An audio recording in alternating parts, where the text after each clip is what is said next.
Assalamualaikum warahmatullahi wabarakatuh. Bismillahirrahmanirrahim. Nahmaduka ya ghafuru ya syakuru. Mashalli wa sallim barik ala sayyidina maulana Muhammadin wa ala alihi wa sahbihi asma'in. Nama ba'du. Kula niki cerita ibadah sing ringan-ringan mawon. Tapi dadekne mlebu swarga. Amin. Terus kula badhe cerita siji mazhab Hasan Syadzili. Terus Hasan Syadzili niku thariqah sing dianut Gus Wafi. Kula nggih beberapa kali dapat ijazah saking Mbah Mun, saking bapak kula. Di antaranipun nggih pesen teng Gus Wafi, sebagian lewat kula ziarah teng Baruzak sih. Baruzak Termas. Abdul Hasan Asyadzili niku nate pas teng dalem ditamoni pemuda. Pemuda niku ngrutu. Di kampung kami banyak maksiat, di kampung kami banyak kesalahan. Niku sepundi? Jawab Abdul Hasan Asyadzili niku ringan. Sing jelas mboten sragen. Contohnya mboten sragen. Sakjane nggih persis, tapi zaman niku dereng ngeten sragen. Kok tenggen kula kathah maksiat ngeten-ngeten. Jawab Abdul Hasan Asyadzili enteng mawon. Man ahabba alla yu'sawaha fi ardi alla yu'sawahu fi ardi faqad ahabba alla tadhara maghfiratu wa alla tadhara syafaatuhu sallallahu alaihi wasallam. Dadi wong bayangno donya ora ana salah iku padha karo ora kepengin roh ghafure Allah Subhanahu wa taala. Mulane mazhab Syadzili paling bandel, ngurusi wong bandel paling bandel nggih mazhab Syadzili. Ngger kiai Syadzili iku ora umate macam-macam. Mulane teng Indonesia niku penak, sing keturunan putih seneng nabi, sing ireng nggih seneng nabi, sing ora keturunan nggih seneng nabi. Mulane setan ku bingung.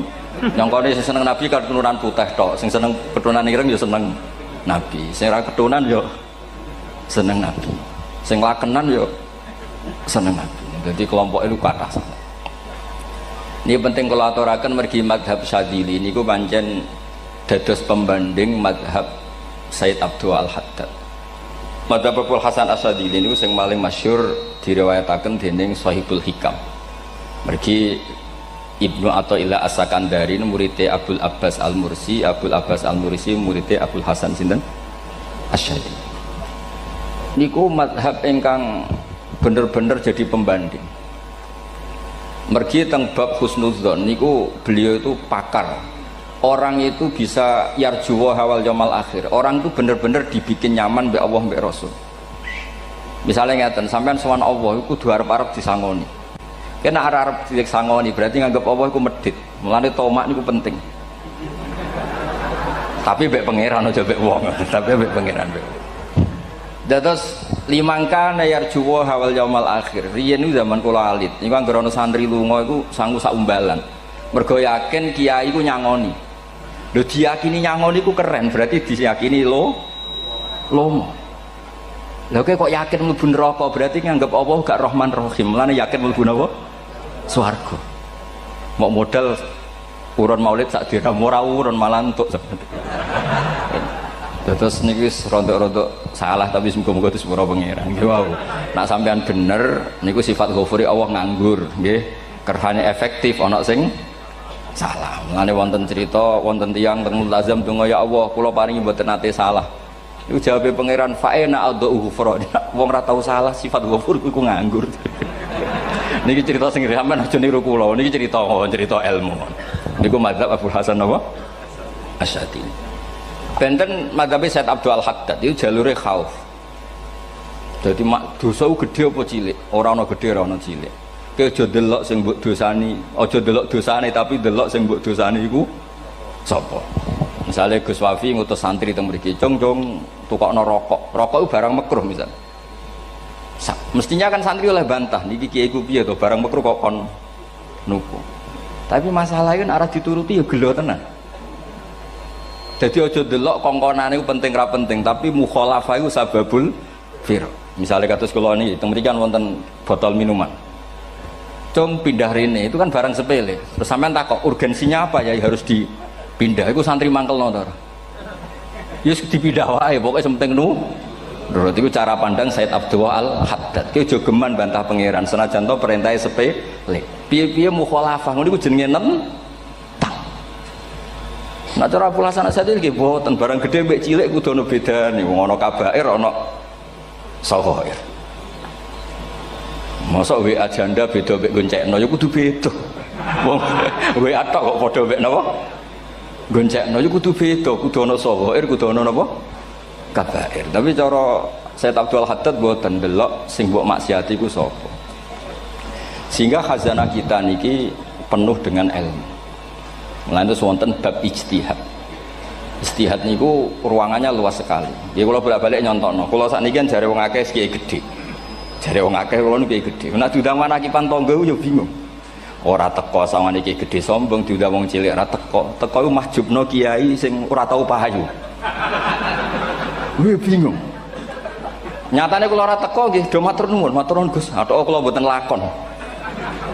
Nah kula teko kan mesti ordere teng kula mboten. Cara sing tok pitik gedhe nggih kula, salam templek gedhe nggih kula. Berhubung kula ora teko ngresgeni tiyang kathah.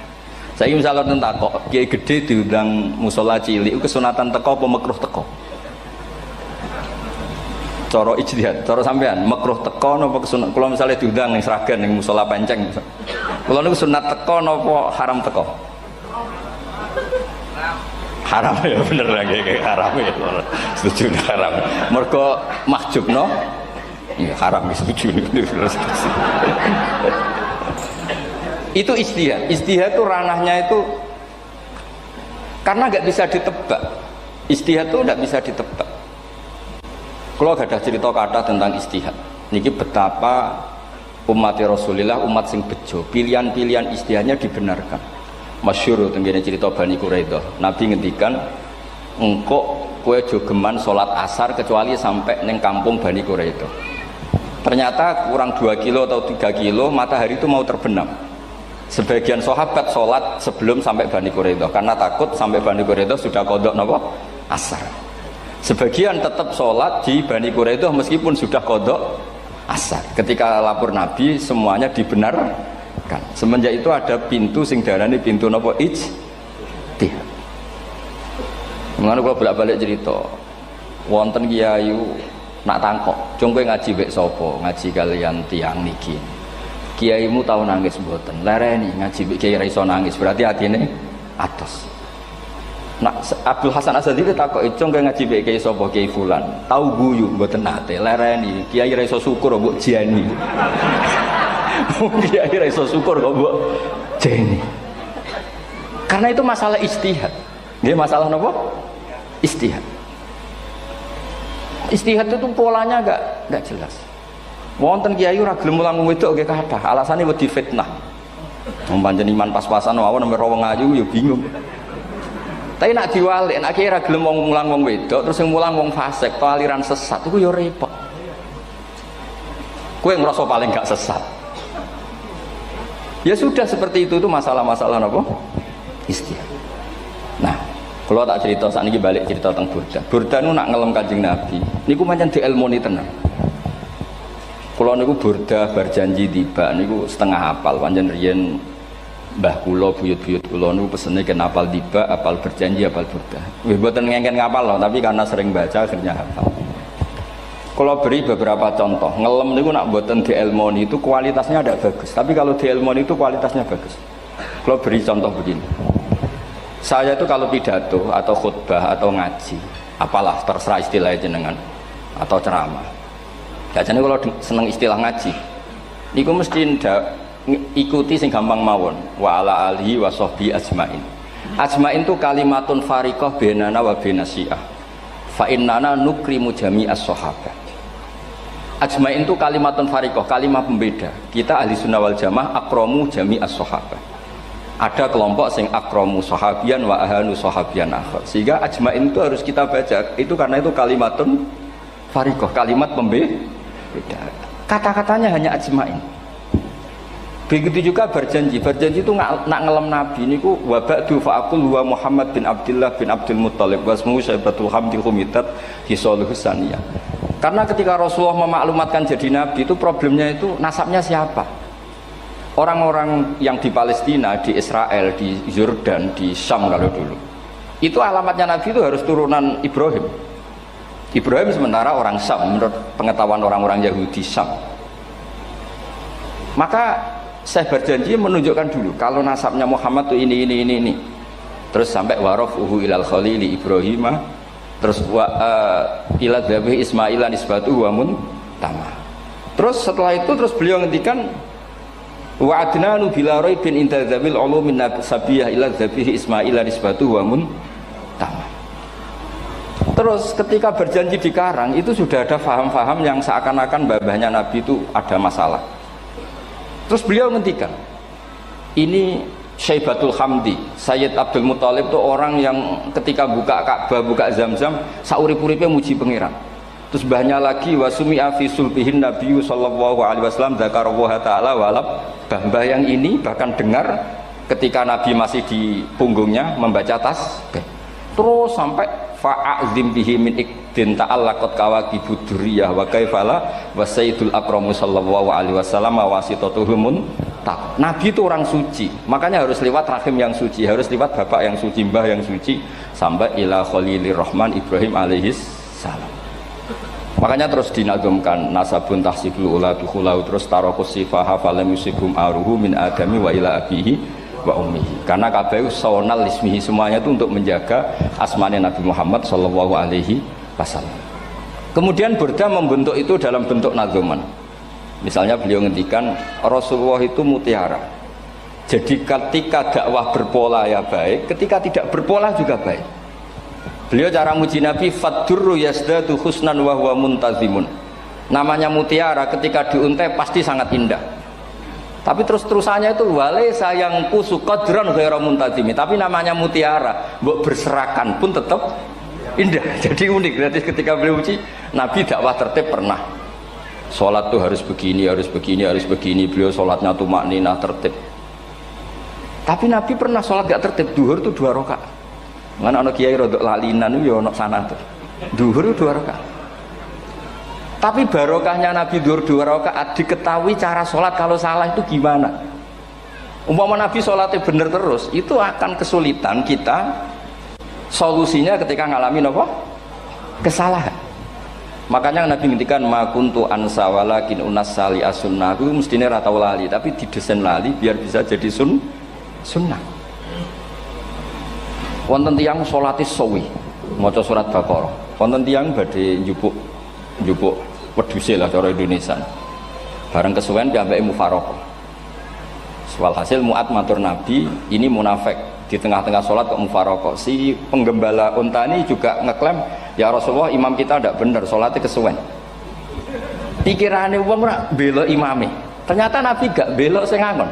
Afattanun anta ya Mu'ad. Wong imame wong seragen surat Baqarah. Wis pokoke kulo wae. Jadi Islam itu segampang itu, semudah itu. Sehingga wonten tiyang niku isane maca kulhu, rakaat ula nggih kulhu, saniyah nggih kulhu, pokoke kulhu. Sampai sok makmume ku mangkel. Waduh, si imam iki gak keren, mosok main apa?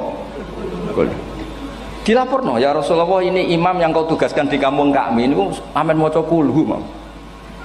Ditimbali mbek Nabi, kenapa kamu baca kulhu terus? Li annaha sifatullah, karena itu sifatnya Allah. Maka saya senang mengulang-ulang sifatnya. Terus kata Nabi, saya barusan dikasih wahyu Allah bahwa Allah mencintai kamu karena kamu mencintai surat Qulhu. Nah ini ijazah yang seragam ini niku apa? Nanti maca timbang maca idza samsu kuwirat bulet ning tengah. Jajal ampun tak tes sakniki. Kiai paling pinter teng seragam kan maca idza samsu kuwirat di depan umum. Mungkin nak dhewean roh tapi nang ngarepe Habib Doa ngarepe Gus Wafi meriang nak muntir. Wah, ngoten niku kula ndek kanca niku imame level desa, bareng imami teng kecamatan salat Id. Mersiapno surat Tabarakalladzi biyadil mulk. Suwengi diapalo lanyah sampai ambeke hafid. Niku nyatane nggih malah klirune fatal, malah lali ra maca Fatihah. Saking semangate ben ketok imam keren maca surat napa? Tabar. Jadi yo ribet. Terus kula suwun seneng Nabi niku kados senenge para ulama. Niku nak nyipati Nabi niku gampang. Kula niki beto kitab Saraipun Burdah kalian Saraipun Barjanji. Niku kalau ngelem Nabi niku sederhana sebenarnya. Tapi itu yang mengena. Bisa ulang lagi niku sing mengena. Misalnya dawe Imam sing aran Risalah Qusyariyah. Tegene Bukhari ini cerita Bukhari. Nanti semua Nabi ketika di akhirat tuh nafsi. Jadi roh prahara kiamat itu pun gak dinyali mau muni nafsi. Nabi ini cek kober ngendikan ummati umat. Ketika semua nabi ku pelo wis ra iso muji pangeran, Nabi Muhammad di depan Allah tesih saged muji. Fa ahmaduhu bimahamida allamani ha rabbi. Ketika nabi lain sudah tidak punya nyali bilang alhamdulillah, Rasulullah masih punya nyali bilang alhamdulillah. Sehingga fa Muhammadun ahmadu min ghairi. Hampir semua ulama ngendikan ahmadu yang Muhammad itu af'al tafdil. Fa Muhammadun ahmadu min ghairi. Ketika nabi lain sudah tidak bisa atau tidak punya nyali memuji Allah, Nabi Muhammad masih berani memuji Allah ketika mahsyar. Karena logikanya begini, kira-kira pikirannya nabi-nabi ini wis kiamat, berarti amal wis ditutup lah, buku wis tutup. Tapi tak pikirannya Nabi Muhammad boten ngoten. Allah itu tidak diganggu oleh apapun, tidak kena atau tunduk sama konstitusi apapun. Sampean ra iso ketemu Allah, Allah nih pun akhirat, jenengan pun boleh macam-macam nih, pun tutup buku boten saged.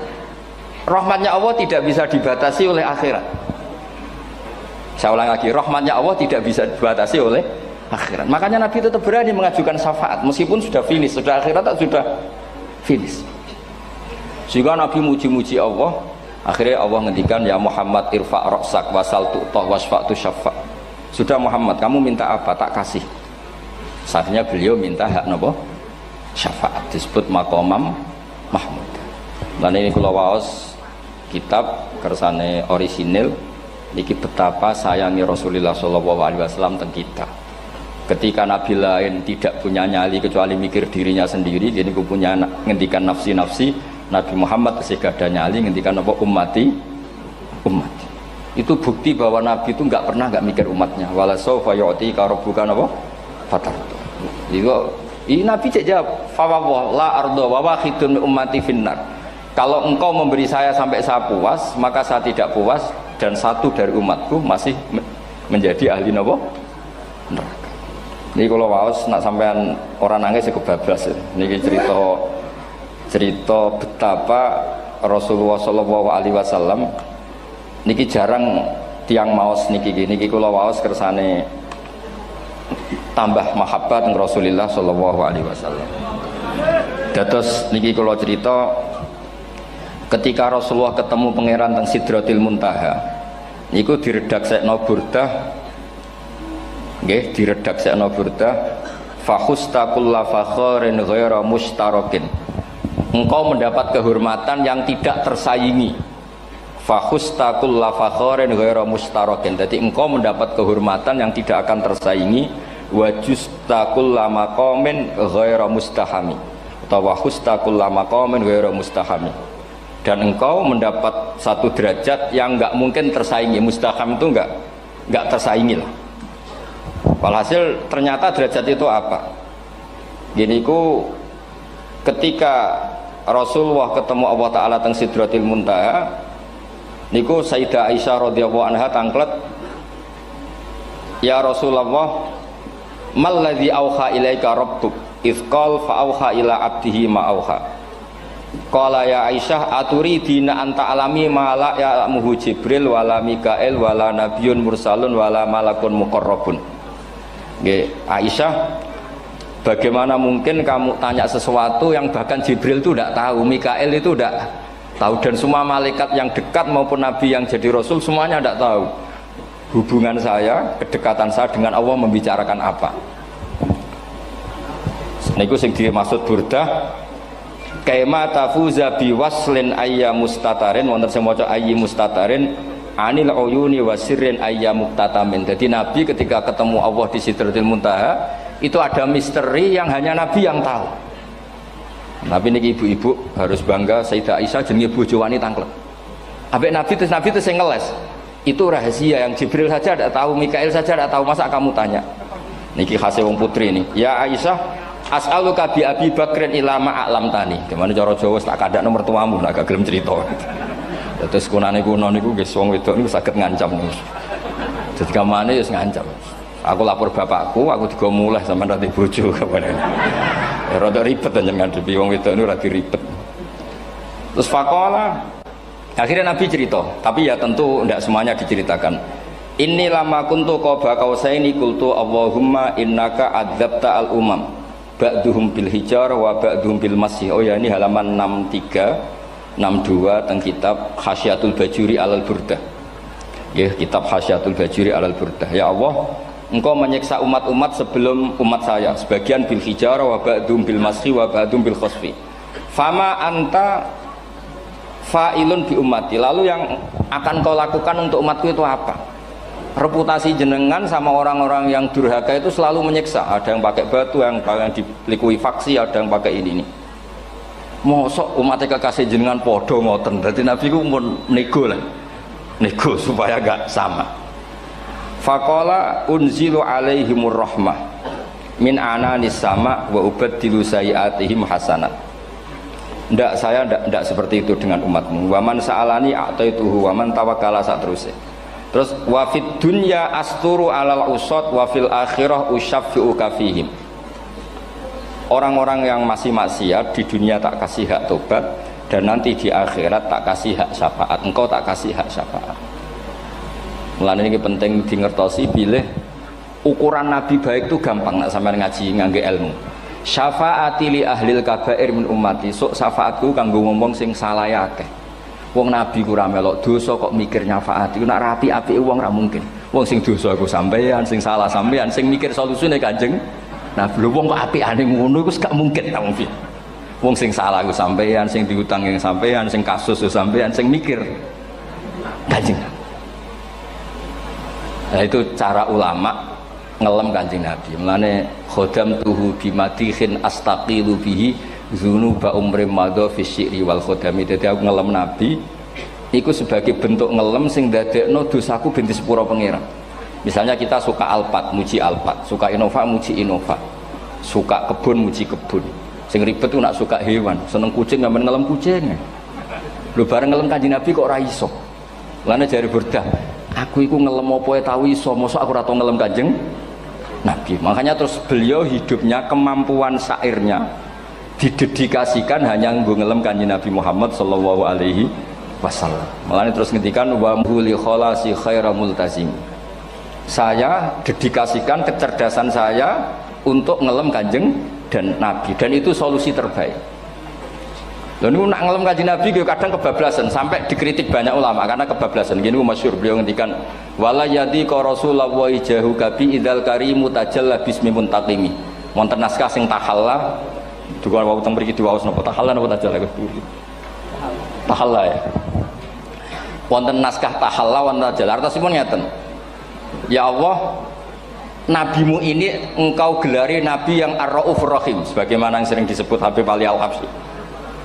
Jika nabimu itu ar-raufur rahim, maka ketika engkau mau menyiksa saya dengan atas nama engkau al-muntaqim, zat yang tukang nyiksa, yang menyiksa, maka gelar engkau kepada nabi yang ar-raufur rahim itu kamu kemanakan? Jenengan kudu konsisten, terus kadung ngarani nabi ini jenengan raufur rahim. Maka sifat jenengan yang muntakim jangan pakai dulu, karena saya ini umatnya Nabi yang kamu beri gelar Raufur Rahim. Paham tuh jenengan? Maksudnya ya ojo sido nyiksa wong kadung mbok arani Raufur Rahim. Dadi wala yadi ka rasulullahi jahu kabi idzal karimu tajalla ta tahalla bismimun takim. Terus sing aran Burdah jenenge Muhammad. Allah kadung janji wong sing jenenge Muhammad ora bakal disiksa. Sebetulnya maknanya ya Muhammad Sayyidul Anbiya nih. Tapi ketika ono panggilan Muhammad ke depan, Muhammad gak boleh disiksa. Jeneng kula nggih Muhammad. Terus Burdah nu saking yakine ngendikan fa innali zimmatan minhu bi tasmiyati Muhammadan wa wa afal khalqi biz zimman. Gusti jenengan kudu eling nami kula niku Muhammad. Wong sing jenenge Muhammad itu ora oleh disiksa. Padahal maksudnya ora oleh disiksa kan Kanjeng Nabi Muhammad, tapi piyambake namine Muhammad. Terus ngendikan malih in ati dzamban fama ahdi bimun taqidi minan nabi wala habli bimun sorim. Gusti kula pun iman mbek jenengan. Iman itu nilainya tertinggi. Jenenge iman nilai tertinggi, maka iman nggak bisa dibatalkan hanya karena saya salah. Berarti pangeran kok diruwayu dipeksa kudu ngakoni nek dene umat Rasulullah sallallahu alaihi wasallam dan in ati lamun nekane ingsun dzamban ing dosa. Fama ahdi bimuntaqidin, maka perjanjian saya dengan engkau tidak boleh dibatalkan. Itu termasuk hebatnya umat Rasulullah sallallahu alaihi wasallam, apapun salahnya niku tetap diakoni umat Rasulullah sallallahu alaihi wasallam. Mergo termasuk kelebihan Nabi nu gak ada hak napa? Syafaat. Nggih eling-eling termasuk kelebihan Nabi gak ada hak napa syafaat. Meskipun kita tetap khawatir jenenge dosa ge istighfar, tapi aja dadi putus asa mergo napa in anti dzamban fama ahdi bimuntaqidi minan nabiyyi wala habli bimun sharim. Terus niku cerita-cerita madhe ulama teng Rasulullah sallallahu alaihi wasallam. Mereka milih kata-kata sing wong apik eling terus. Nggih eling terus. Wau kados wau fadurru yasdatu husnan wa wa muntazimu wa laisa yang kusu qadron hiramun. Jadi dulu tuh pernah ada faham-faham sing cara zahiri hadis iku abai nabi itu seperti ini cara zahiri hadis. Tapi ahli sunnah wal jamaah terus di pendapat bapak nabi iku min ahlil jannah. Mergo apa? Wa kaifala wa sayyidul akramu sallallahu alaihi wasallam wasitatul muntaqah. Nabi itu orang suci, pasti lewat rahim-rahim yang suci. Minal aslabi thahira ilal arhamiz zakiyatil fakhirah. Itu logika yang dibangun. Sehingga terus mantep baru kayak wau mau sedibak mau berjanji kiyakan wong Islam an-nabi min abihi wa ila jaddi jaddi sampai Adam niku kabeh tarokus sifaha falam yusibhum aruhu min adami wa ila abihi wa ummi. Begitu juga masalah iman. Soal misalnya ada pertanyaan ilmiah, lalu Ibrahim gimana? Karena nanya Azar itu kafir. Zaman ada Nur Rasulullah sallallahu alaihi wasallam, Azar belum kafir. Setelah intikal ke Ibrahim baru Azar kafir. Atau ada yang menjawab istilah abun di situ itu majaz. Sebetulnya Azar bukan bapak kandung tapi apa? Paman. Selalu ada jawaban ilmiah dari ulama-ulama ahli sunnah wal jamaah. Tapi kalau pesen teng jenengan sementing niku mau tiba berjanji napa burdan ada 1-2 bait yang jenengan tahu maknanya sehingga nanti kualitas mahabbah kita, kualitas kecintaan kita pada Rasulullah sallallahu alaihi wasallam niku tambah. Misalnya ngeten kula kan nekuni tafsir ya. Ada ayat rubama yawaddul ladzina kafaru law kanu muslimin. Niku hampir semua mufassir konsensus sepakat jeng ben nek wong Islam mlebu neraka. Niku sampean kudu donga, nek mlebu neraka muga-muga jejer wong kafir sing kecangkeman. Niku dinyek. Jarene iman nekani mau oleh jutene neraka padha wae aku. Apa meneh misale sampean hafal Quran jejer wong sing hafal, jare kapit kok ora mlebu napa? Neraka. Kudu ana sing ngenyek. Mergo Allah nu tersinggung sakwise ana wong sing napa? Ngenyek. Akhirnya Allah tersinggung. Niku sing diceritakno tiba. Wa izzati wa jalali la ja'altu man akhlasa li bisyahadati kaman kadzdzaba bi adkhiluhumul jannata bi rahmati. Ora iso wong dekne tauhid apapun salahe wong dekne ndek tauhid ora ngarah dadi ahli neraka selawase kaya wong kafir. La ja'altu ora bakal gawe sapa ingsun man akhlasa li bisyahadah orang yang tauhidnya benar kaman kadzdzaba bi sebagaimana orang yang tidak bertauhid sama saya adkhiluhumul jannata bi rahmati. Padahal Allah dilapuri malaikat, malaikatnya kira diprovokatif.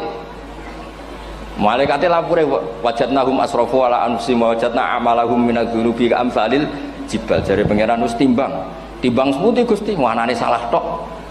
Reputasine salah tok. Ghairu annahum yasyaduna alla ilaha illallah wa anna muhammadar.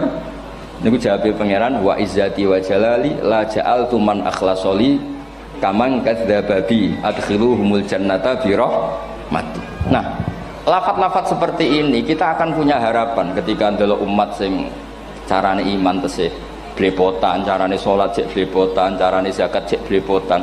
Kita selalu punya harapan barokahnya iman, barokahnya mahabbah ning Rasulullah sallallahu alaihi wasallam, mereka tambah hari tambah baik. Jangan beragama yang tidak punya harapan, karena agama ini bagi yang punya harapan. Dimangka yarjuwa wal yaumal akhir, bukan yang tidak punya harapan. Wong Kanjeng Nabi sekaruan Nabi orang terbaik dilarani wong Taif, disiksa wong Mekah. Niku malaikat usul kula siksane ya Rasulullah karena mereka menghina kekasih Allah. Mereka ada iman. Nabi masih punya harapan. Mungkin mereka ada iman. Tapi asallah ayyukhrija bal arju ayyukhrijawah min aslabihim may ya'budu wa la yusyriku bihi syai'an. Anak bapak orang iman, aku cek di harapan anak putune iman. Dan sedekah Rasulullah sallallahu alaihi wasallam. Saniki kathah bapak era poso, anaknya melok TPQ, bareng poso juk gendong, akhirnya bapak izin melok poso. Bapaknya maca Quran ra tau, bapaknya nekani wisuda anaknya hafid. Mulane bapaknya ora kena dibentuk, ya arep-arep napa? Anake. Nah anake ora kena dibentuk ya arep-arep putune nganti Imam Mahdi turun nang ngoten pokoke agama niki limangka nayarjuha wal yaumal akhir. Terus kula suwun sak napa madzhab Abdul Hasan Asyadzali nggih pancen madzhab niku kathah tapi kula suwun agama teng zaman akhir dawuh Mbah Mun kudu kathah rojae. Nggih mergi walladzina amanu asyaddu hubbal lillah dawuh Imam Ghazali ar-roja yuqaddam alal khauf. Mergo roja dadekno mahabbah. Orang yang punya harapan itu lebih mudah mahabbah. Dan hubungan kita dengan Allah itu hubungan mahabbah. Ini ku walladzina amanu asyaddu hubbal lillah. Saman roh anake wakal kok hubungane putus asa mesti maksudno. Tapi nek hubungane iso wae saiki nakal so ben gak. Iso wae saiki goblok so ben gak. Senajan to so ben ra terbukti lah, penting hidup itu ada harapan. Guys, penting hidup itu napa? Ada harapan. Kata ulama ngendikan afdhalul ibadah intizarul farad. Apa-apa ibadah selalu punya napa? Harapan. Terus Indonesia yang seperti ini kita berharap akan lebih baik, akan lebih baik. Wong cilik kula niku sing jilbaban mau keluarga ketok. Saniki kathah tiyang napa? Jilbaban. Cilik kula tiyang salat di masjid nggih mboten serame sekarang. Sampeyan ra iso grutu, tapi salat tok tapi atine ngene-ngene. Wah ya ribet nak ngoten sampeyan nyoal ideal nggih ribet. Pira-pira gelem napa? Pira-pira purun napa? Salat purun teng masjid. Sampeyan ndak usah memaksa ideal, wong kita ndak pernah napa? Ideal. Terus kula suwun cerita-cerita teng tiba teng berjanji bahwa Nabi sahibus syafa'ah. Nabi nu tiyang sing peduline napa ummati. Jadi ketika Nabi lain mboten gadah nyali ngadepi hisab. Ngene niku do muni nafsi, Nabi tesih gadah nyali mikir umate ngendikan mati. Carane apa? Muji pangeran bima hamida allamani ha rabbi. Lane dawuh iki teng ulama-ulama dawuh fa Muhammadun ahmadu min ghairi. Makanya summiya Muhammadan mergo li annahu satu wasammihi idza wada'atihi Muhammadan li annahu satu madun apa? Uqbah wa summiya Ahmad li annahu ahmadu min ghairi. Ini hampir semua ulama ngendikan ketika teng mahsyar semuanya Nabi gak punya nyali untuk matur minta sama Allah. Mergo wis kiamat berarti wis nis Nabi tesih gak ada pikiran Allah itu tidak terhalangi oleh kiamat, Allah tidak terhalangi oleh akhirat, Allah tidak bisa dihalangi apapun, sehingga Nabi tetap wani jaluk pangeran. Berarti mujine Nabi ku lebih top karena tahu Allah itu tidak terbatasi. Nah karena Allah tidak terbatasi, podo-podo Allah wapian, wis tak jaluk kanggo umatku sing mati alat tauhid.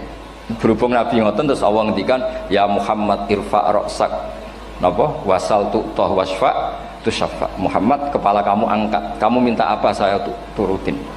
Terus Nabi minta hak napa syafaat. Seseorang bertobat. Dulu umatnya Nabi Musa ada yang menyembah anak sapi, ijel itu, harus tobat. Itu tobatnya ekstrim betul. Kalau tobat sekarang kan cukup istighfar sama istighosah. Kalau dulu enggak, liyak tulal bari umingkum al mujrima, yang terbebas dari dosa menyembah anak sapi, membunuh yang terlibat atau pernah menyembah anak sapi.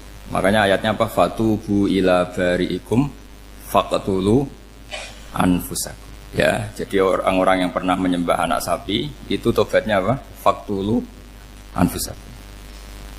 Sebab itu semua ulama berkewajiban menerangkan nasa mansuh. Sampai Sayyidina Ali suatu saat ada mubalek atau ustadz itu ngajar di masjid, ditanya, kamu tahu nasa mansuh enggak? Enggak tahu. Terus kata Sayyidina Ali, berhenti jadi mubalek, lisensinya dicopot. Dicopot, kemudian halakta wa ahlakta, kamu rusak juga merusak. Kenapa demikian? Logikanya begini, semua nabi itu kan panutan.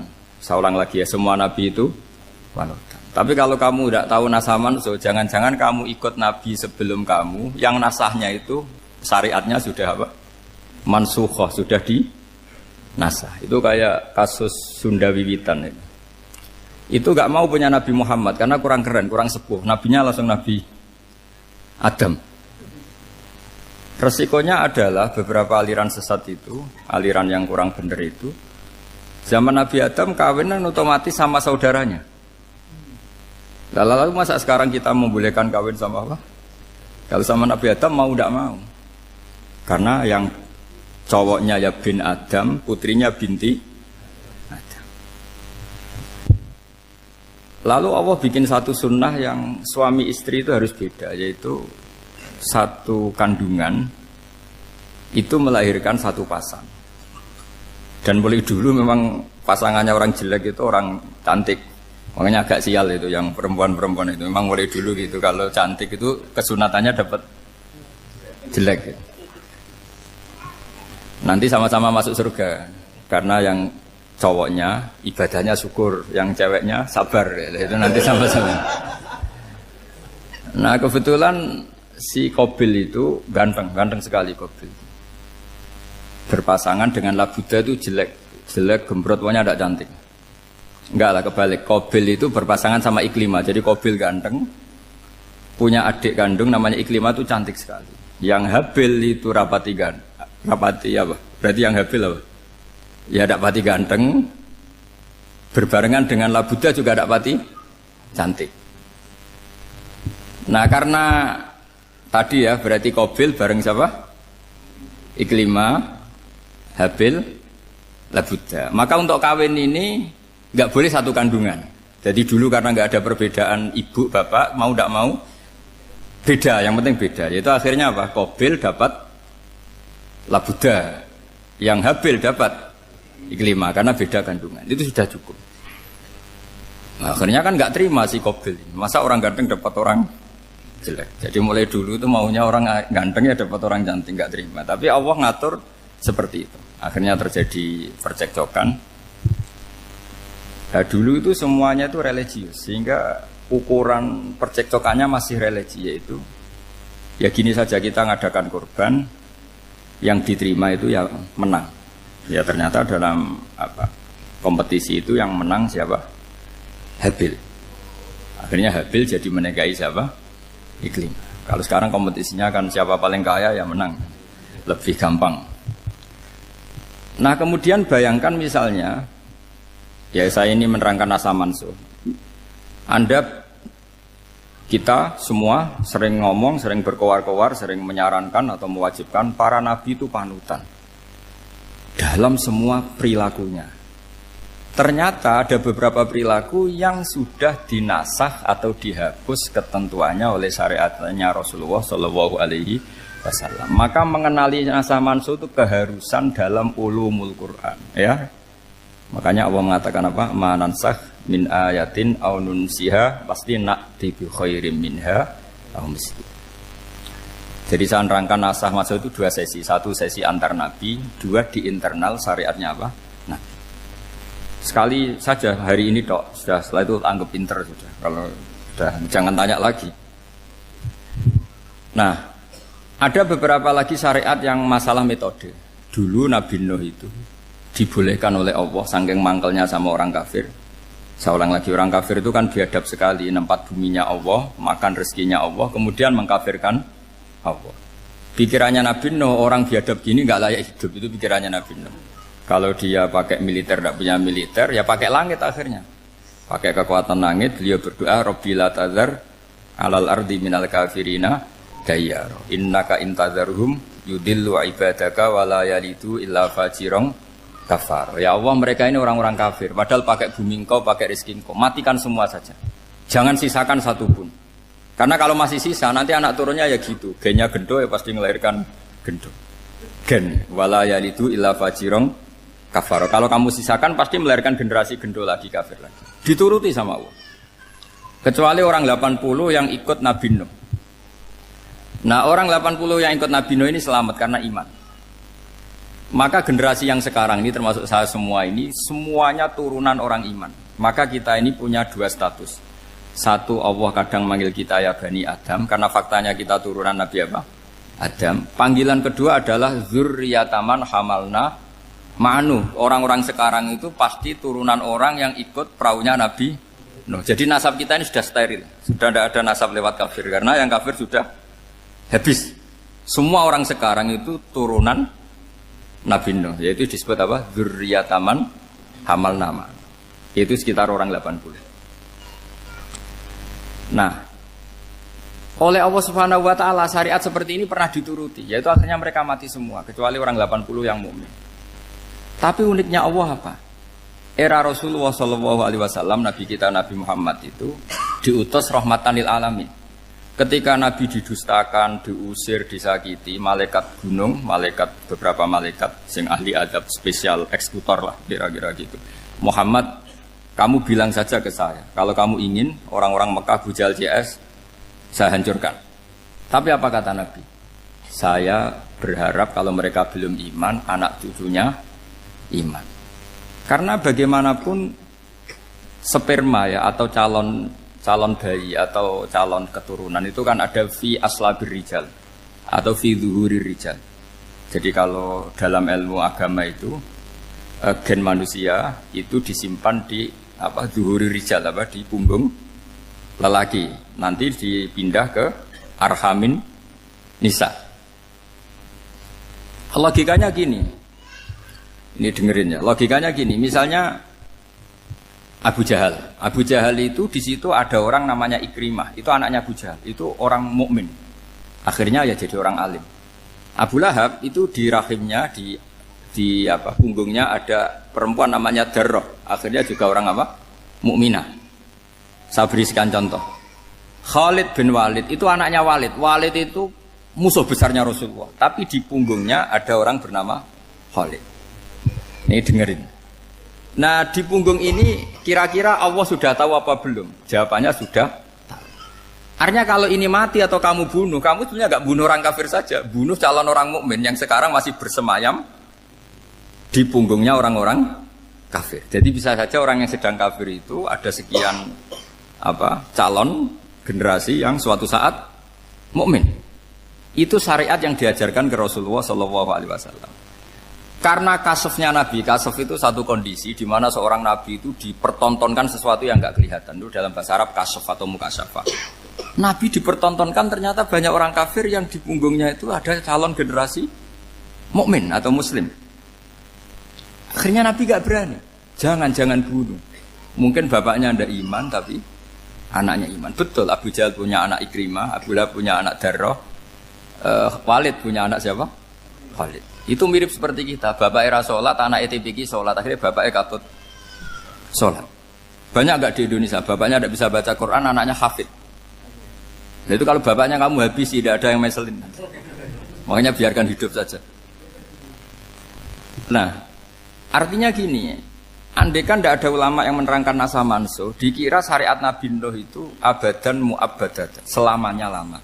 Sehingga main teror sama orang kafir sah berdasar Nabi Nuh. Padahal kita sudah ganti Nabi.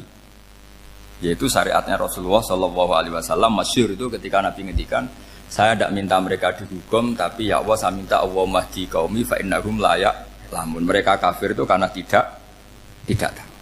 Sehingga ada periode. Loh kalau perang itu beda, perang itu konteksnya duel, itu tidak harus sama Abu Jahal, Abu Lahab. Ada penjahat mau bunuh kamu wajib perang enggak? Wajib. Penjahatnya meskipun muslim apa harus kafir?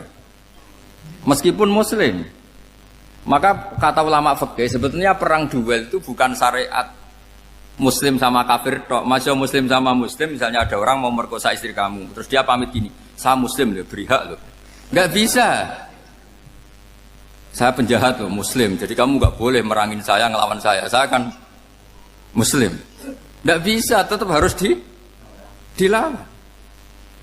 Makanya kata ulama-ulama fikih, pertarungan sama musuh itu tidak harus sama orang kafir. Orang muslim pun yang mengganggu kehormatan kita, misalnya mau merkosa istri Anda, itu harus dilawan. Makanya Nabi ngendikan, mangkutilah duna mali fahuwa syahid, mangkutilah duna harimi fahuwa syahid. Orang yang mati karena membela kehormatan keluarganya atau hartanya, maka dia mati syahid. Dan penjahat yang mati ini muhaddarun damu, diabaikan sehingga enggak kena kisos, pembunuhnya enggak kena. Misalnya ada penjahat mau bunuh kamu duel menang, kamu enggak kena kisos karena ini muhaddarun damu, diabaikan kehormatannya.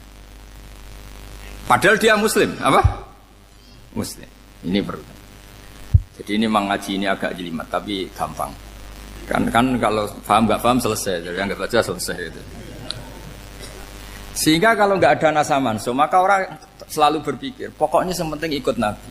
Nah itu bahayanya kalau Anda tidak tahu detail, jangan-jangan syariat yang kamu ikuti itu syariat yang sudah berstatus mansukhoh, telah dicabut. Dan itu banyak.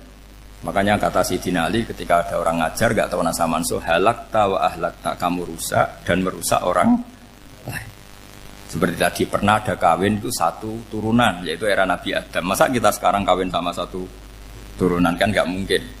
Ya kan, pernah ada membumi hanguskan orang kafir, yaitu syariatnya Nabi Nuh. Itu dihapus oleh syariatnya Nabi Ibrahim dulu.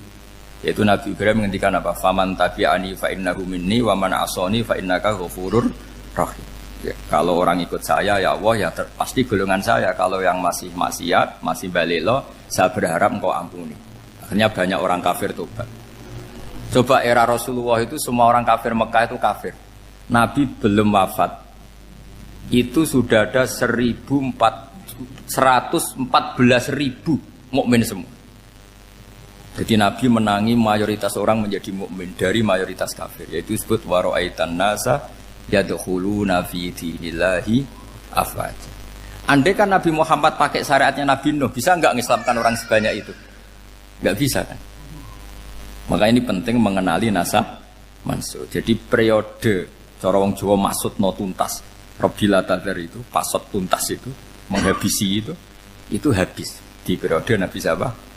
No, syariat itu sudah enggak dipakai lagi. Yang dipakai apa? Faman tabi'ani fa innahu minni wa man asani fa innaka ghafurur rahim. Lah Nabi Muhammad ini Nabi yang kena khitab anit tabi' millata Ibrahim hanifah.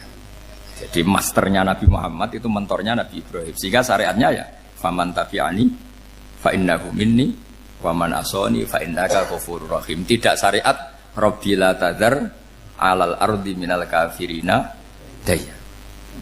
Jelas ya. Jadi mengenali nasa manusia itu penting sekali karena kalau enggak Anda halakta wa ahlakta, kamu merusak diri kamu sendiri juga merusak orang lain karena menfatwakan hukum yang sebetulnya sudah berstatus mansukh. Hanya berdasar itu kan syariatnya nabi-nabi dulu. Syariat yang apa? Syariat yang enggak pernah terhapus hanya satu, usuluddin, yaitu tauhid, itu sama. Tapi kalau syariat itu beda-beda atau furu'iyah itu beda-beda. Yaitu tadi saya beri contoh era Nabi dulu kalau ada pakaian najis dipotong, dibuang. Era Nabi Muhammad dicuci. Orang kafir dihabisi oleh langit. Era Nabi Muhammad enggak boleh, bahkan didoakan Allahumma hdi qaumi fa innahum la ya'lamun. Di Qur'annya apa? Wa inna haddum minal musyrikin astajaraka fa'jirhu hatta yasma'a kalamullah summa ablihu ma'mana. Jadi kalau ada orang kafir enggak boleh main dihabisin mereka, beri peluang untuk mengkaji kitabullah hatta yasma'a kalamullah. Kalau mereka sudah berpeluang ngaji, harus summa ablihu ma'mana, harus dijamin keamanan. Ya, karena apa? Dzalika bi annahum qaumul la ya'lamun. Bagaimanapun mereka memang karena tidak tahu. Nah, kenapa tidak tahu? Enggak. Karena tadi mereka tertutup oleh kultur yang beratus-ratus tahun. Mbah-mbahnya mereka menyembah batu, menyembah berhala. Ya tahunya itu ya Tuhan. Bagaimana Anda bisa menjelaskan sesuatu yang sudah beratus-ratus tahun kan tidak gampang. Maka ada periode dimaklumi, apa? Kalau era sampean kan, mosok waktu disembah saking gobloknya orang, kamu lahir kan sudah nyembah Allah, tidak nyembah batu. Bayangkan kalau kamu jadi mereka. Wong perut kamu saja disuruh makan pizza sakit kok, karena saking lamanya makan sambal kan gitu. Kamu bilang perempuan Indonesia saja cantik kok, saking lamanya jadi orang Indonesia. Padahal orang Indonesia tanyakan orang Eropa, cantiknya di mana? Kamu lahir di Afrika, bilang orang Afrika itu cantik, tanyakan orang Eropa, cantiknya di mana? Hitam gitu kok. Jadi orang itu pasti terkooptasi oleh sekelilingnya. Orang Afrika akan bilang wanita Afrika itu cantik. Coba tanyakan orang Eropa, cantik apa enggak? Belas. Orang Eropa yang kulitnya gitu kata orang Eropa indah, kata sampean. Koyok anaknya kebo katanya kuda jadi. Jadi orang itu akan terkooptasi oleh sekelilingnya. Bayangkan kalau semua orang nyembah berhala terus kamu ndak, alasan kamu apa? Kan menentang mayoritas. Dan itu berat. Maka dimaklumi oleh Allah, dzalika bi annahum qaumul la ya'lamun fi manah panyeruarah. Nah, pemakluman ini yang mulai sekarang terkikis. Orang main pukul saja enggak mau ngaji. Enggak mau ngaji Quran secara kafah. Jadi fatwanya Islam kafah tapi ngajinya Quran enggak kafah. Ngambil 1-2 potongan ayat dipakai dalil. Jadi Islamnya inginnya kafah tapi ngajinya Quran enggak. Kalau kafah ya hafal 30 juz itu. Kalau mau ya, kalau mau kafah ya hafal berapa? 30 juz. Makanya saya sering bilang, saya sering dinasihati orang karena belum tahu saya ini hafal Quran. Bapak harusnya Islam itu kafah. Kata saya ya dimulai dari konsep Islam itu kafah dulu, apa ya hafal Quran secara kafah. Jadi ini penting saya utarakan. Bahaya sekali orang mengenali Islam tanpa mengenali nasah mansukh. Karena beberapa syariat Nabi sebelum kita itu berstatus mansukh. Terus contoh berikutnya, ini naskah mansukh antar Nabi apa khusus internal Nabi? Antar Nabi aja nggak selesai nih sampai subuh aja nggak selesai. Contoh yang paling keren mungkin cowok semua senang. Nabi Dawud dulu istrinya berapa? 99. Nah itu kalau masih halal itu kan berarti jenengan tuh punya istri berapa? Wah itu kan ngeri betul. Punya satu aja repotnya gitu apalagi berapa? Punya 99. Terus kamu bilang gini, ini kan syariatnya Nabi Dawud, Nabi kan bisa diikuti. Pernah ada periode di mana seperti itu boleh. Jadi makanya mau tidak mau ngenali naskah mansukh itu harus. Kalau enggak ya kamu masih berkeyakinan boleh beristri berapa? Nah ini penting saya utarakan. Makanya Sayyidina Ali itu kalau ngetes calon mubaligh, kira-kira kalau Kemenak dulu inginnya apa? Sertifikasi apa? Mubaligh. Itu tanyanya gitu. Ta'rifun an-nassa wal mansukh, kamu apa tahu naskah mansukh? La. Jawabnya Sayyidina Ali, halak tahu ahlak tahu. Kamu orang yang rusak. Karena tadi takutnya ada syariat yang sudah mansukh dipakai. Itu tadi misalnya kita ini tidak umatnya Nabi Nuh, tapi pakai syariat Robbila tadar alal ardi minal kafirina. Terus ketiga begini, misteri manusia itu. Dan ini kita tidak pernah tahu sampai kiamat, tapi ini ilmu harus kita diskusikan. Misalnya saya ini namanya Bahauddin. Saya sekarang hidup sampai 2019 sekarang. Kan hanya Allah yang tahu berapa turunan saya sampai kiamat dan statusnya kayak apa. Donald Trump juga gitu. Donald Trump itu sekarang kafir, tapi kita tidak pernah tahu nanti turunan keberapa ada yang Muslim. Lah turunan yang calon Muslim ini diletakkan di mana kita tidak tahu. Yang jelas kalau kamu bunuh itu katut itu. Artinya gini, logika membiarkan orang kafir itu ya ada logikanya. Gitu. Logika membunuh karena mereka mau membunuh kita ya ada logika fikihnya, karena kalau kita ada membunuh dibunuh. Makanya semuanya hukum ini terus bergantung al-hukmu yaduru ma'ilatihi wujudan wajib. Di sini terus dipertemukan. Makanya semua nabi itu kalau yang namanya membunuh pasti pas perang saja, karena ini kondisi yang memang pilihannya hanya dua, kalau nggak dibunuh ya membunuh. Ada duel lah. Maka ini butuh kajian fikih dan orang nggak boleh subjektif dalam hal ini. Saya ulang lagi, tidak boleh subjektif. Karena tadi, orang yang kamu katakan sekarang misalnya Zaid, kamu itu bodoh sekali. Kenapa bodoh? Tidak hafal Quran, nggak pernah kuliah, nggak pernah ngaji. Ternyata Zaid ini bersemayam calon anak yang alim alama hafal Quran. Namanya Umar, tapi masih jadi sperma. Suatu saat Zaid itu punya anak alim alama. Kan banyak orang tidak bisa baca Quran punya anak hafid. Banyak nggak di Indonesia? Banyak nggak petani yang punya anak dekan? Petani punya anak dekan. Yang dekan punya anak naik kelas saja susahnya bukan main. Banyak kan? Nah ketika dibalik nanti ada dekan punya anak goblok, yang petani punya anak dekan, pinter mana? Kita tidak pernah tahu. Makanya ini kan ya sudah, kalau nggak pernah tahu ya bilang saja wallahu alam, kan selesai. Daripada keminter keliru kan ada wallahu alam. Makanya cerita favorit guru saya, Kiai Haji Maimun Zubair itu punya apa namanya Kiai Zubair. Itu cerita favoritnya itu ada santri namanya Soleh. Soleh itu alim alama. Orang Madura itu cara berpikir kan kalau kiai saja alim seperti itu, apalagi bapaknya. Pas bapaknya main ke pondok, santrinya ada ribuan. Bapaknya main ke pondok itu, sholat itu ya gak bener, gak sesuai sunnah Rasul lah kira-kira gitu. Sudah sholat itu gak bener, apa-apa gak bener. Masih ditakwil sama santri Madura, karena orang Madura itu kultus. Mungkin khilaf itu satu khusus, pokoknya perlakuan khusus. Suatu saat saking bodohnya orang itu, kenceng tuh pinggir musola. Wah ini gak bisa ditakwil lagi, akhirnya gak bisa ditakwil tuh gak. Wah ini sudah gak bener ini, gak bener. Singkat cerita santri tadi gak kuat matur ke kiainya, Pak Yai, jenengan sealim itu kok bapaknya segoblok itu. Kenapa? Ya, dia kenceng pinggir musola. Oh bapak saya itu pinter sekali.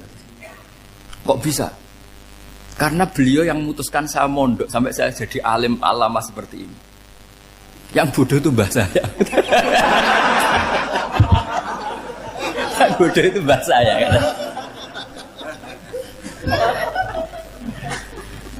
Artinya gini, sekarang misalnya Anda dekan, atau Anda rektor, atau Anda profesor, atau Anda kiai top mubalek kondang. Anda mau balik kondang terus punya anak, gobloknya bukan main. Atau apalagi anaknya ketangkep KPK. Yang satu anaknya orang bodoh jadi dekan. Kalau kompetisi ini pinter mana coba? Ada ahli metodologi tapi anaknya itu terlibat narkoba. Yang ini petani utun, anaknya dekan. Kira-kira kalau dikompetisikan pinter mana? Anaknya pinter petani tadi. Yang ketika petani kamu vonis bodoh gitu. Tapi siapa tahu kalau ini menyimpan calon. Paham ya? Kita tidak pernah tahu. Makanya Quran selalu ngajari dalam ilmu sosial itu wa in adri la'allahu fitnatul lakum wa mata'un ila. Di dalam ilmu sosial itu kita harus jawab tidak tahu. Karena mudah.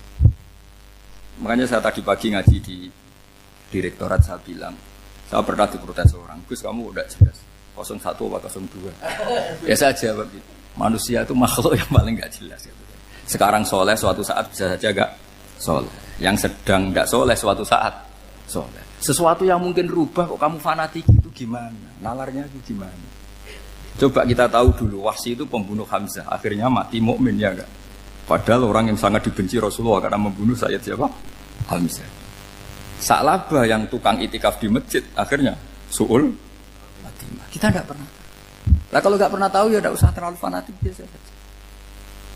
Kayak jenengan seneng saya itu ya saya enggak tahu sampai kapan ya. Saya seneng sampean sampai kapan ya enggak tahu. Kayak suami istri itu. Pas nikah harmonis bulan madu sampai kapan bertanya. Yang jelas paling awet itu pasangan jelek itu pasti nggak awet.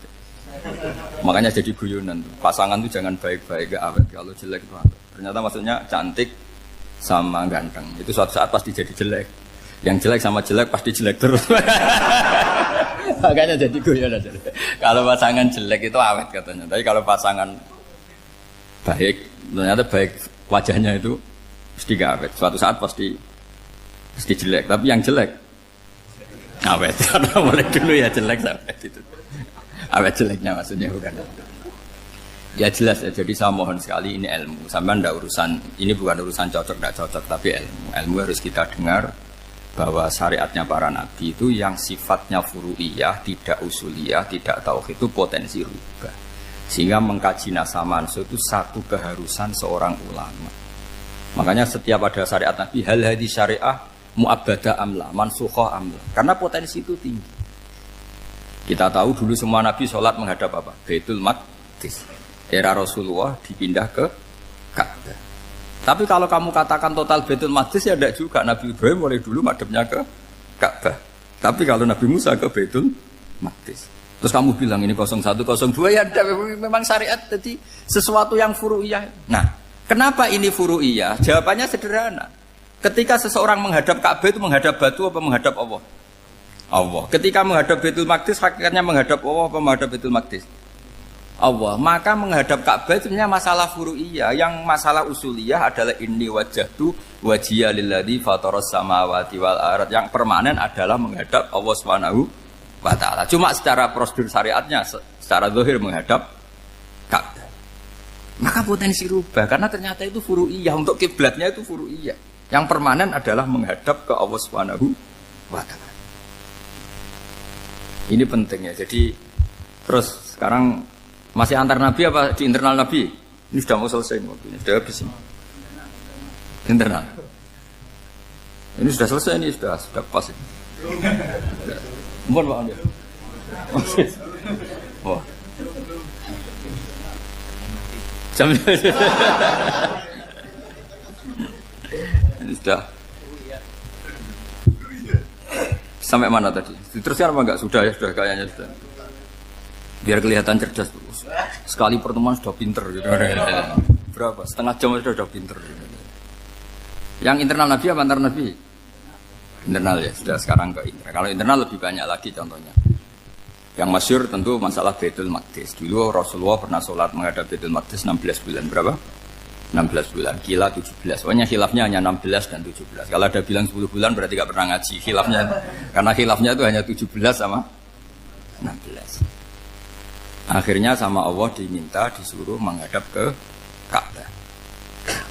Saya ulang lagi, itu tetap masalah antar nabi sebetulnya. Begini, Makom itu kalau dalam bahasa Arab bukan kuburan. Kalau di Indonesia kan makomnya Sunan Bonang itu kan kuburan. Kalau makom dalam bahasa Arab itu sesuatu yang pernah dipakai singgah, itu namanya apa?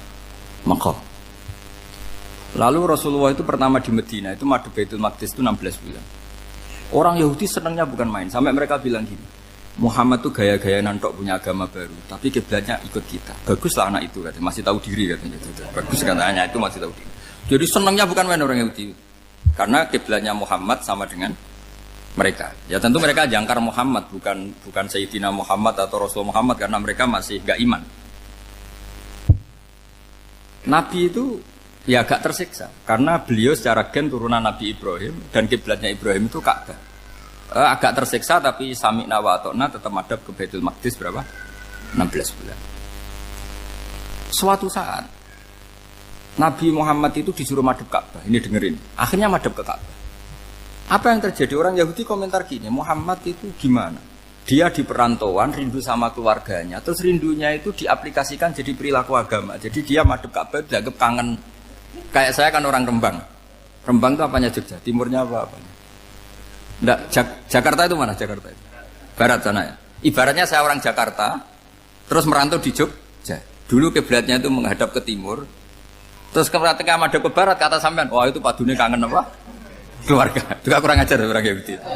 Jadi orang Yahudi itu memang paling pinter bully. Makanya kalau sampean tukang bully itu ya agak-agak, ya enggak. Saya tidak ngomong agak ya, pokoknya agak-agak. Ya. Pinter bully orang Yahudi. Makanya enggak ada orang debat sepinter orang Yahudi. Yang bisa ngalahkan hanya Tuhan itu. Orang Yahudi yang bisa ngalahkan hanya Tuhan. Sayyidina Ali orang paling terkenal cerdas. Itu kalau sama orang Yahudi itu pusing. Karena ya apa logikanya itu? Saya beri sekian contoh. Ada orang Yahudi tanya gini, Muhammad, kalau kambing mati itu yang bunuh siapa? Ya Allah, mati langsung itu. Agama kamu itu aneh, Mak. Yang langsung sentuhan Allah haram, tapi yang lewat tangan-tangan jahil manusia malah halal. Harusnya itu yang halal kan orisinal, langsung Allah yang bunuh. Jadi utaknya itu aneh, dari cara berpikir itu aneh. Nah cara sampean ini kan, nak halal pangan kue. Tapi Nabi kan nggak boleh bertutur kata kasar gitu. Kalau yang jadi Nabi saya untalan ngono kan gitu. Tapi Nabi kan nggak boleh kasar. Jadi Nabi itu problem karena nggak boleh apa? Kasar. Kalau kita kan gampang, wis nak halal untalan kan selesai apa? Tapi Nabi nggak boleh kasar gitu. Jadi nggak Nabi, sampean itu kan enak. Mau keliru ya pantas, mau apa saja pantas. Karena kan nggak panutan. Kalau Nabi nggak bisa meluruskan kebenaran itu harus tetap sesuai akhlak. Ya jadi agak kerepotan. Makanya punya Umar alhamdulillah ada yang nggak perlu aturan itu. Jadi enak. Jadi ya itu memang aturannya harus itu. Coba Nabi itu perang tapi nggak boleh bunuh. Kayak apa susahnya? Beliau jadi sasaran tembak tapi nggak boleh bunuh. Kalau sahabat kan enak, duel, relax, santai, bisa tarung. Kalau Nabi nggak boleh. Makanya Nabi meskipun ikut perang terus gak ada sejarah orang yang dibunuh. Ya hanya satu peristiwa itu pun dibaca orang kafir, ditangkis Nabi, pedangnya kembali ke dia mati. Tapi gak ada yang Nabi. Karena Nabi kalau pembunuh nanti itu terus kayak pendekar kan susah juga punya Nabi kok. Habis perang misalnya Nabi tanya, Muhammad habis perang berapa? 1000. Ya repot juga punya Nabi mantan apa? Pembunuh meskipun yang dibunuh orang kafir. Tapi kan kayak apa ya? Fitrah manusia itu akan menolak kepemimpinan orang yang gitulah pokoknya gak bisa diterangkan itu. Makanya Nabi itu gak pernah bunuh meskipun kayak apa musuhnya tapi gak pernah bunuh. Untungnya di sekeliling orang-orang yang tadi. Jangan bilang tuh suka bunuh ya, pokoknya perang gitu ya. Perang dengan bunuh itu beda loh. Ya. Kalau perang itu fair apa? Fair. Sampai mana tadi? Nabi Ibrahim ya tadi. Makom tadi saya ulang lagi. Nabi Muhammad menghadap ke Baitul Maqdis itu hanya Allah nuruti. Ini loh Nabi betul. Tahu betul bahwa di antara syariat adalah Baitul Maqdis karena semua Nabi pernah berkiblat Baitul Maqdis. Tapi Nabi ketika menghadap ke Ka'bah, Nabi juga dibilangin sama Allah. Ini loh syariat yang benar karena Ka'bah juga kiblat sing a'taku, lebih tua ketimbang Baitul Maqdis. Maka disebut Ka'bah Atiqah. Ilal Baitil Atiq. Kalau Quran bahasakan Ka'bah apa? Wal yatawafu bil Baitil Atiq. Atiq itu tua sekali. Ya sudah. Ketika berstatus tua itu orang Yahudi seneng, mergo roh kelirune Muhammad. Mereka nantang, Muhammad ayo debat terbuka. Nabi rawuh. Bagaimana Anda bilang Ka'bah itu kiblat tertua? Wong Ka'bah itu pertama yang menghadap sana itu ya kamu. Semua Nabi menghadapnya ke Baitul Maqdis. Terus Nabi Muhammad mulai berargumentasi ilmiah tadi. Enggak, Ka'bah itu kiblatnya Ibrahim. Jadi Ibrahim dulu itu yang mulai dulu kiblatnya itu di Ka'bah. Terus orang itu tanya, buktinya apa? Terus dijawab, fihi ayatum bayinatum maqam Ibrahim. Ternyata di situ ada jejak kakinya Nabi Ibrahim, yaitu batu yang diinjak beliau ketika bangun Ka'bah. Itu argumentasi ilmiah. Lah barang orang Yahudi kehilangan ilmu, itu gobloknya orang Yahudi. Makanya yang bisa mengalahkan Yahudi hanya Allah Subhanahu wa taala. Luang Ibrahim saja golongan kita, pengikut kita. Ibrahim itu pengikut Yahudi. Wah, itu Nabi mulai senyum-senyum, mulai tertawa-tawa. Wah, itu goblok, orang terdidik. Karena itu ibaratnya kayak kamu bilang Soekarno itu pengagum Puan Maharani. Kira-kira seperti itu. Soekarno itu pengikut Puan. Karena Yahuda itu Yahuda bin Yakub bin Ishak bin Ibrahim. Saya ulang lagi ya, nasabnya Yahudi ya Pak. Yahuda bin Yakub bin Ishak bin Ibrahim. Jadi Ibrahim itu mbah keempat dari Yahuda. Tapi karena mereka kalah debat, Ibrahim itu pengikut Yahudi. Itu sama dengan bilang apa? Soekarno itu pengikut Puan Maharani. Itu kan jadi aneh. Atau Gus Dur pengikut Mbak Yeni. Atau Basim Asari pengikut Mbak Yeni. Itu kan aneh. Wah, akhirnya sama Allah diingatkan. Makanya ada ayat ha antum haula hajjatum fi malakum bi ilm falimatu hajuna fi ma laysa lakum bi ilm. Perjanjian debat ini semuanya harus ilmiah. Tapi kenapa perdebatan Anda malah ndak ilmiah? Akhirnya orang Yahudi iftadohu, malu semua. Wah, semuanya Muhammad. Itu satu-satunya kekalahan orang Yahudi. Tapi ayat-ayat seperti ini itu enggak populer. Ayat ha antum haula'i hajjatum fi malakum bi ilm falimatu hajuna fi ma laysa lakum bi. Jadi Islam, betapa hebatnya Islam. Kalau debat harus ilmiah. Dan Kanjeng Nabi menantang, ini perjanjian kita debat ini ilmiah. Kenapa sekarang jadi tidak ilmiah? Yaitu kamu mengatakan Ibrahim itu pengikut Yahudi. Padahal Ibrahim dengan Yahudi itu dulu Ibrahim. Makanya Yesus kalah, man. Tapi tetap ra Islam. Tapi nah, makanya terus Ka'bah dibuktikan ketuaannya lewat apa? Fihi ayatum bayinatum maqamu Ibrahim. Itu bukan makam kuburan. Karena makamnya Nabi Ibrahim tetap Hebron, temudi Palestina. Kira-kira itu Palestina. Jare Israel yo ning Israel, mbah menang di. Jare ning Israel yo ning Israel, jare Palestina ning. Saya pernah ziarah ke sana di Hebron. Di makamnya Nabi siapa? Ibrahim.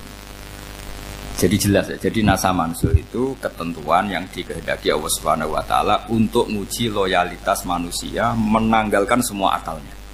Makanya saya mohon sekali siapapun yang ngaji saya dimanapun, sekali-kali manusia itu harus menanggalkan akalnya. Sekali Anda pakai akal, maka Anda akan ingkar dengan nasa mansuh. Nasa mansuh itu hukum yang direvisi, yang dibatalkan. Makanya orang Yahudi lagi-lagi pinternya orang Yahudi. Merovokasi orang-orang yang Islamnya belum kuat, diprovokasi gini. Ungzuru ila Muhammadin tahayyara fi din yukhillu yawman wa yuharrimu ukhra. Lihat itu Muhammad, dia kebingungan cara beragama. Kadang bilang A, besok bilang B. Jadi nasa mansub dianggap satu bentuk kebingungan. Gak kurang ajar tapi. Wah, akhirnya sebagian orang yang murtad. Makanya nasa mansub itu satu peristiwa yang menjadikan banyak orang murtad.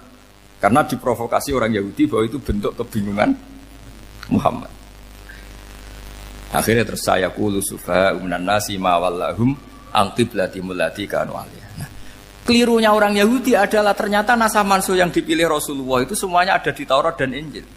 Termasuk di Taurat dan Injil disifati dan Nabi sholli ilal qiblatain, bahwa Nabi ini akan bersolat dengan dua kiblat. Makanya tetap ditantang. Qul fa'tu bit-taurati fatluha in kuntum shadiqin. Kalau kamu tidak percaya bahwa saya ini orisinil, ayo bareng-bareng mengkaji Taurat. Tapi mereka tidak siap mengkaji Taurat. Karena Taurat semuanya mendukung Rasulullah Muhammad SAW. Fatluha in kuntum shadiqin. Makanya ini penting sekali ngaji. Jadi perdebatan itu macam-macam.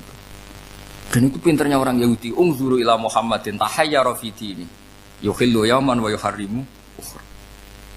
Ini penting sekali. Makanya nasa mansuh itu uji loyalitas. Itu Imam Malik kalau mencontohkan ke Imam Syafi'i. Saya berisikan contoh fikih. Ini saya melanggar waktu ini. Ini sudah berapa? Saya yang tidak mengesahkan diri saya. Ya misalnya ini ya, ini kertas bawa ya, ini kertas saya bawa. Terus ini tak kasih uang misalnya, uang 100.000. Atau kalau contoh Imam Syafi'i dulu dididik Imam Malik begini. Ya Syafi'i kalau kamu punya 2 budak, 2 pembantu, kalau dulu kan masih ada budak, 2 pembantu lah kira-kira. Seneng mana, yang cerdas sama yang goblok? Seneng yang cerdas. Kalau yang nurut sama yang bantahan, seneng yang nurut. Lah yang nurut itu yang goblok. Makanya tinggal dibalik saja. Kamu tak beda ya. Seneng mana punya istri yang cerdas apa yang goblok? Coba jawab. Atau ibu-ibu mbak-mbak ini, seneng mana punya suami yang cerdas atau yang goblok? Kalau cerdas gak bisa diakali. Tapi goblok nurut tapi ya kadang di sini-sini kan di sini. Nah, itu kan antar manusia. Masalahnya kita menghadapi Allah Subhanahu wa taala yang semua kita pasti bodoh. Kita menghadapi Allah Subhanahu wa taala yang semuanya kita pasti bodoh. Allah jelas ngendikan wa kanal insanu dzaluman jauhlah, manusia itu banyak dolimnya. Dolim itu sifat mubalaghah. Kalau orang dolim sekali dolim, kalau sering zalum, kalau jahil biasa jahil, kalau banget jahile jahul. Bahasa Arab kan gitu memang. Ghafir, pengampun biasa. Kalau ghafur selalu mengampuni. Syakir, makanya sifatnya Allah Ta'ala ikut wazan fa'ul semua. Ghafur, syakur. Atau diikutkan wazan fa'al. Kalau goblok biasa jahil, goblok banget jahal kan itu. Kafir biasa kafir, kalau kafir banget kafar. Ya, jadi wazan balagha itu bisa fa'al, bisa fa'ul ya. Kafirin, kafar atau kafur. Paham ya? Malah kok malah ngaji nahwu. Ya tapi ini memang perangkatnya ya. Ini kan perang mau tidak mau. Makanya misalnya Allah tidak suka kulla kafarin banget kafir ya, Pak. Paham ya? Kulla khawanin banget khianate. Kalau khain khianat biasa, kalau khawan sering khianat. Lah manusia itu kata Allah apa? Zaluman. Wis banget dolime, banget bodoh. Itu kalau yang ngarang hikam mencontohkan tuh gini, manusia itu pas bener saja salah, apalagi pas salah. Jadi manusia itu kata Imam yang ngarang hikam itu, man itu kanat mahasinhu masawiyah, fakih fala takunu masawihi masawiyah. Ketika baik saja buruk, apalagi ketika buruk.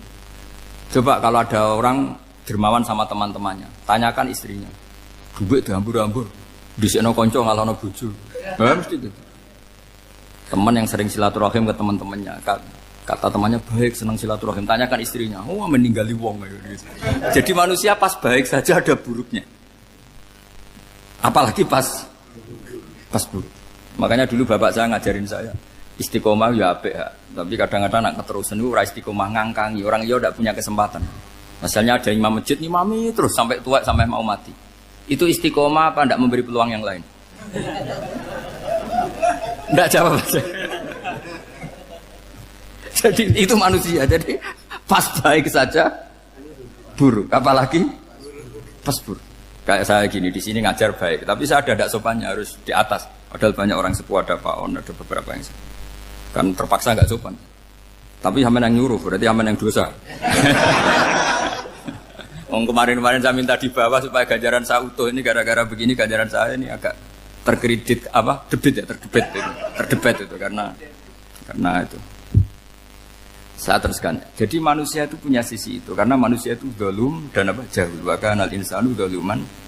Problemnya ini ngadepi Allah yang selalu pinter, yang kita selalu bodoh.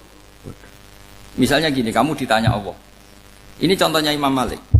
Ikla hadi sokhroh fa inna tahtaha dhahaban. Coba bongkahan batu itu kamu angkat, di bawahnya ada emas.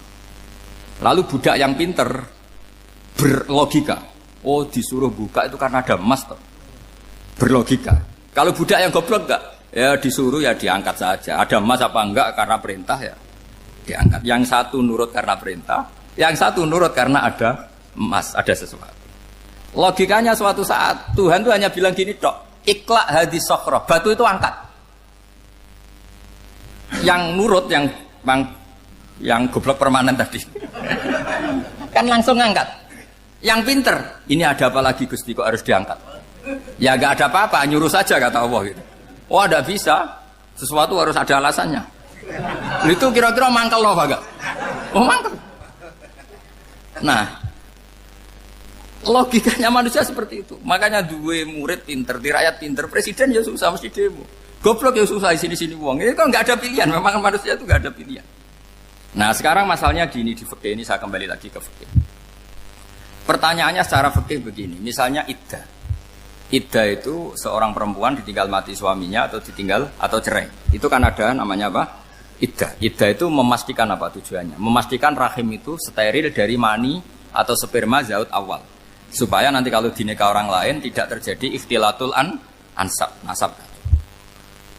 Oke, berarti iddah kita beri argumentasi secara ilmiah li baro'ati rohmi.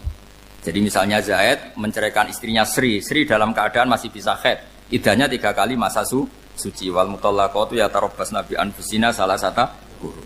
Lalu karena secara teori medis kalau haid berarti bukti tidak hamil. Apalagi kalau haidnya terulang-ulang sampai 3 kali pasti tidak hamil.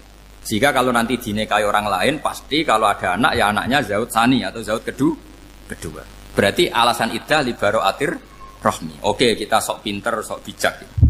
Pertanyaannya adalah, sekarang sudah baru 1 bulan, suaminya di Malaysia, nggak pernah ngumpuli. Dicek di medis juga berbukti tidak hamil. Apakah boleh tanpa iddah? Semua ulama mengatakan tidak boleh. Tapi ini kan rahimnya jelas bersih. Ya karena iddah itu nuruti perintah pangeran, pokoknya tetap iddah. 3 kali masa suci. 3 kali masa suci atau masa haid. Itu ada perdebatan ulama. Tapi kan ini terbukti bersih, Gus. Meskipun terbukti bersih, kata Allah harus iddah 3 bulan atau berapa? Kira-kira 3 bulan, 4 bulan ya tetap harus iddah. Kowe milih mana? Sok pinter. Gusti, berhubung ini. Pangeran mbok terangno gitu. Berhubung. Jadi Tuhan apa mbok wari? Berhubung Gusti. Ini jelas steril dari sperma zaut awal. Enggak usah iddah, Gusti. Sama aja kamu disuruh majikan kamu ikhla hadis safra, berhubung nggak ada apa-apa, nggak usah ya. Kira-kira mangkel nonda budak yang seperti itu. Mangkel. Maka dibutuhkan kebodohan dalam beragama. Betul itu memang. Makanya Nabi itu unik, pernah bilang itu gini, aksaru ahlil jannah al-bulu, aki-aki penduduk swarga itu al-bulu, wong goblok-goblok. Maksudnya goblok yang jenis ini, bukan goblok betulan maksudnya. Maksudnya goblok jenis ini itu ya tetap pinter, tapi pinternya dibuang, pura-pura goblok demi sami'na. Jadi saya misalnya kok pinter dan goblok tadi sekaligus, pinter dan goblok. Ya bah, ikhla hadis sokhra fa inna tahta hadapan. Tak angkat karena saya tahu di bawah ada emas. Tapi di hati saya sajane ya mergo perintah. Suatu saat kok disuruh Allah ikhla hadis sokhra, perintah ya tak angkat. Ya sudah. Jadi ya pinter ya goblok. Saya tahu namanya perintahnya Allah pasti ada hikmahnya. Hikmahnya iddah adalah li baro'atir rohmi. Tapi hikmahnya jadi kawula adalah nurut perintah Allah, cek tahu alasannya maupun tidak. Lah di sini ada illatul hukmi untuk membangun kecerdasan, tapi ada loyalitas untuk membangun ubudi. Ya, bahwa kita ini kawula roh tetap loyal. Makanya tadi pagi saya cerita Sayyidina Umar. Sayyidina Umar kayak apa cerdasnya? Tapi tetap ubudi ya.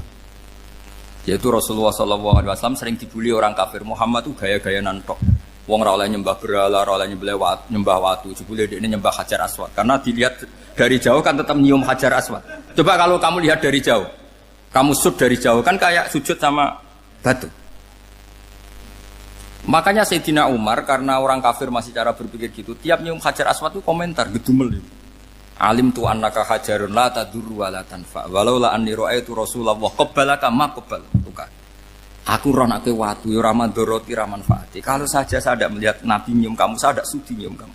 Jadi tidak berdoa doa mustajab itu tidak berutuh. Karena apa? Umar tahu ini masalah secara tauhid. Kalau saya doa depan Hajar Aswad nanti dikira syirik karena berdoa di depan batu. Tapi kalau saya tidak nyium nyulayani sunnah Rasul yaitu nyium Hajar, wis tengah-tengah nyium sambil gerutu, itu sudah kompromi. Ya nyium tapi gerutu. Kayak apa? Makanya ya cerdas tapi ya goblok tadi ya cerdas. Itu uniknya Rasulullah. Jadi muji orang pintar ya sudah langit. Tapi Nabi pernah dalam satu hadis mengatakan aksaru ahlil jannah al-bulbu. Aki-aki penduduk swarga itu orang bodoh. Artinya orang bodoh itu bukan bodoh betulan. Dia meninggalkan akalnya demi loyalitas ubud.